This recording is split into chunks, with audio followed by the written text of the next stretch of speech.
one will listen. Hey Martin, what's wrong? I've had enough of this. Every change I've suggested is knocked down. It's impossible to change anything around here. And maybe your suggestions are no good? That's nonsense. You know why it happens. Everybody knows. It's because people resist change. Resist, resist, resist, resist. You are wrong. I don't resist change, and neither does the average Joe.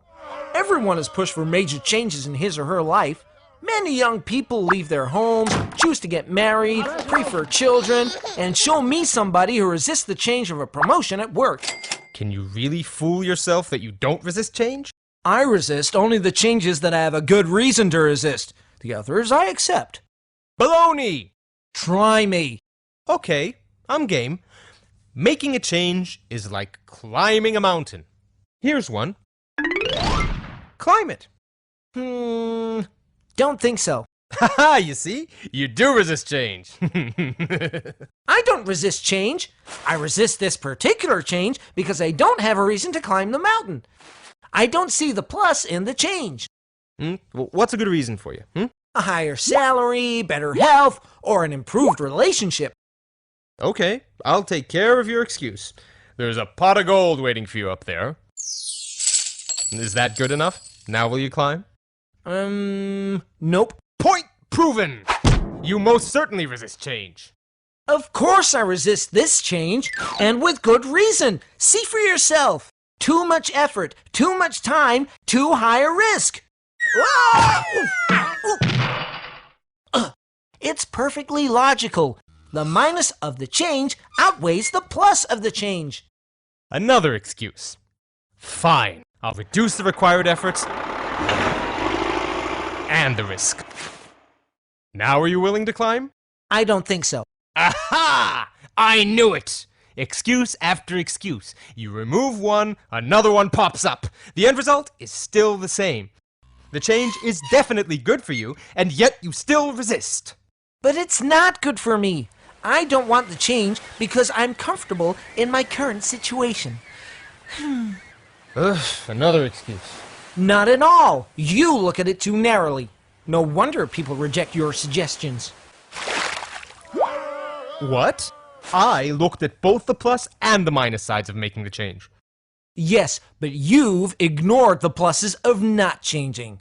I like my profession. I like the city I'm in. I like my style of living. I like my mermaid. But she cannot climb the mountain with me. You've just proved my point. Maybe you justified it logically, but at the end of the day, people will always resist change. They can simply declare that they have a mermaid, and there goes any chance of causing a change out the window. I'm not looking for excuses, but unlike you, I'm not in love with your suggested change. I'm more objective. Oh, so you're Mr. Objectivity, huh? The guy who only looks at the plus side of staying the same? Aren't there minuses as well? I guess there are. Think of situations that if things stay as they are, alligators will bite your ass off. Your firm may go bankrupt, or your spouse may ask for a divorce. Of all the nerve! Or your health will decline drastically. Aren't you fighting alligators? Constantly!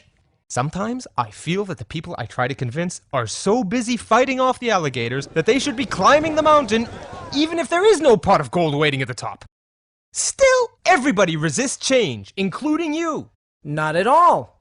Show me how the pot is large enough for me, and the teeth of my alligator are sharp enough, and my effort and my risk to change is not as big, and that I don't have to give up on a beautiful mermaid, then I assure you I will climb the mountain.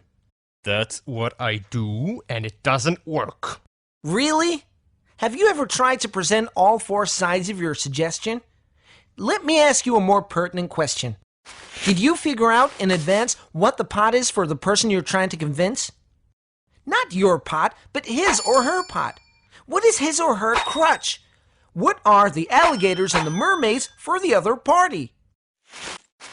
I guess not. There you go. Also, when you concentrate on one aspect and the other person concentrates on another, you are bound to miscommunicate. Looking at all four factors and doing it from the other party's perspective sounds like a lot of preparation. Are you sure it'll pay off? Not if you believe that people are programmed to resist change, or any change. I guess I'll never know unless I give it a try. I'll let you know how it went. But Paul, I see how it might work for convincing an individual, but it won't work when trying to introduce a full-scale organizational change, with the collaboration of so many people is needed. Yes, it will, as long as you recognize that for different individuals, each of the four elements might be vastly different. A lot more work, but who said that changing an organization is easy? Ellie Goldratt, the person who wrote The Goal, shares his experience on how to change a whole organization in his new book, Isn't It Obvious?